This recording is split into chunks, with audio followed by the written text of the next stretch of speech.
ஹரியோம். அனைவருக்கும் வணக்கம். சிந்திக்க சில துளிகள். இன்று கிழக்கு வங்காளம் என்று அழைக்கப்படும் இன்று பங்களாதேஷாக மாறி தனி நாடாக மாறி இருக்கிறது. அதனுடைய தலைநகர் டாக்கா. அன்று கிழக்கு வங்காளமாக இருந்த காலத்தில் பல 400 ஆண்டுகளுக்கு சுமார் 400 ஆண்டுகளுக்கு முன்னால் நடந்த ஒரு சம்பவம். டாக்கா நகரில் ஒரு டாக்கேஸ்வரி அம்மன் கோவில் இருக்கிறது. அந்த அம்மன் கோவிலில் காலையில் அந்த கோவிலுக்கு முன்னாடி சூரிய உதயத்தை பார்த்து ஒரு இளைஞன் சூரிய நமஸ்காரம் செய்து கொண்டிருந்தான். வயது 20-22 இருக்கும். அழகான இளைஞன், கட்டான உடல், குறுந்தாடி, உச்சி குடுமை, கழுத்தில் பூணல், பஞ்சகச்ச வேட்டி. தினசரி அவன் சூரியோதய நேரம் சூரிய நமஸ்காரம் செய்வது அவனுடைய வழக்கம்.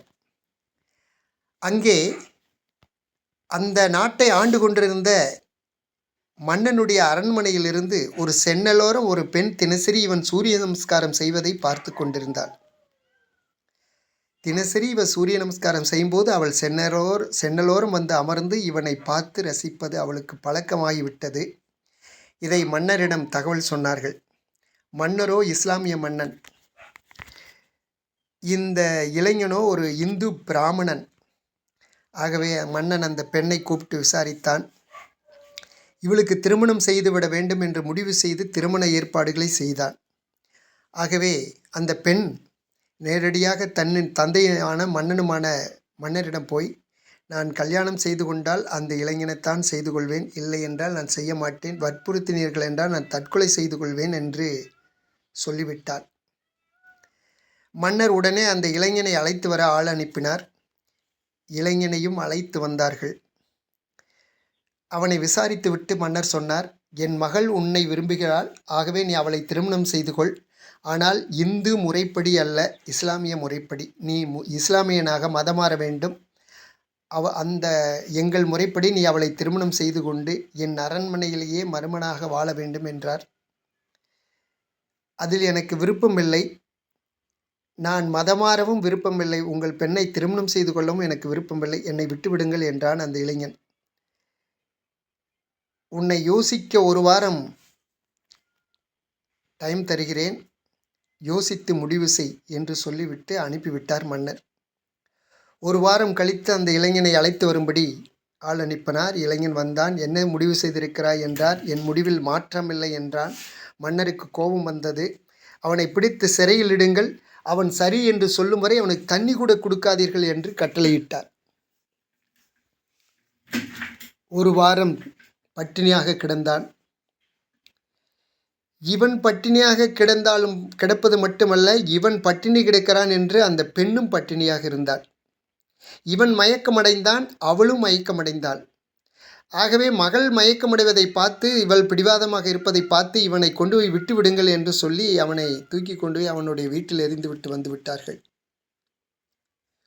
ஒரு வாரம் கழித்து இந்த பெண்ணையும் தூக்கி கொண்டு அவன் வீட்டில் எறிந்து விட்டு வந்து விடுங்கள் என்று சொன்னார். மன்னன் கட்டளையிட்டார். இவளையும் கொண்டு அங்கு எறிந்து விட்டு வந்து விட்டார்கள்.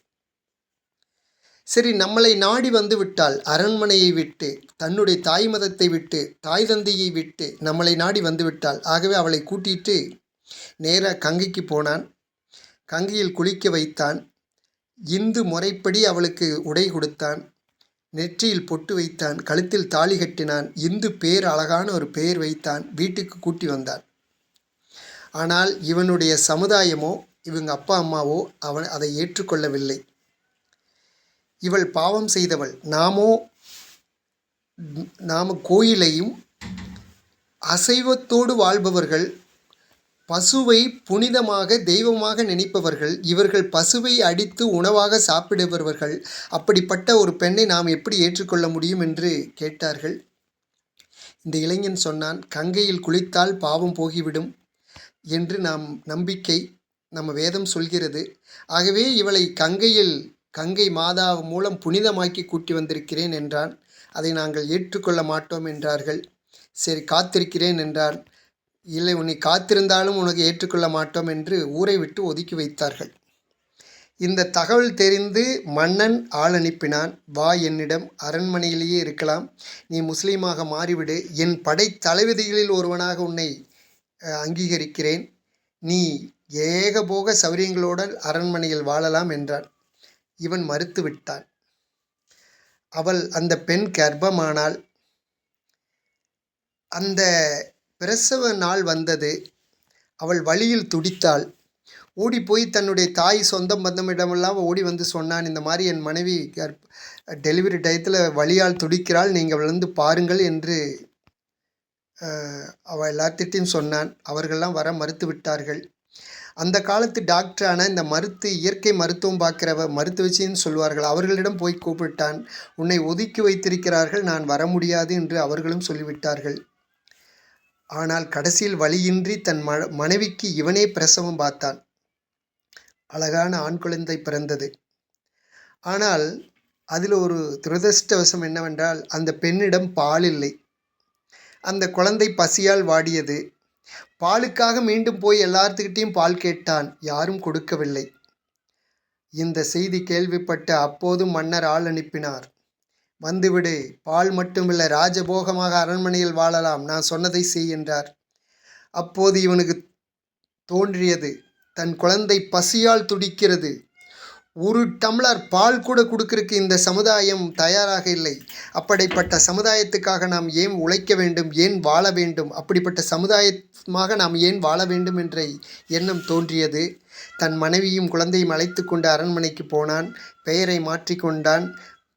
முஸ்லீமாக தன்னை மதமாற்றி கொண்டான்.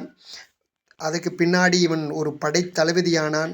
இவன் ஒரு கையில் குரானும் ஒரு கையிலும் வாளும் கொடுத்தார்கள். இவன் பின்னாடி ஒரு நூற்றுக்கணக்கான வீரர்கள் சிப்பாய்களை உதவியாக அனுப்பினார்கள். படையோடு வந்தான். யாரெல்லாம் இவனுக்கு உதவ மறுத்தார்களோ அவர்களையெல்லாம் வெட்டி சாய்த்தான் அல்லது மதம் மாற்றினான்.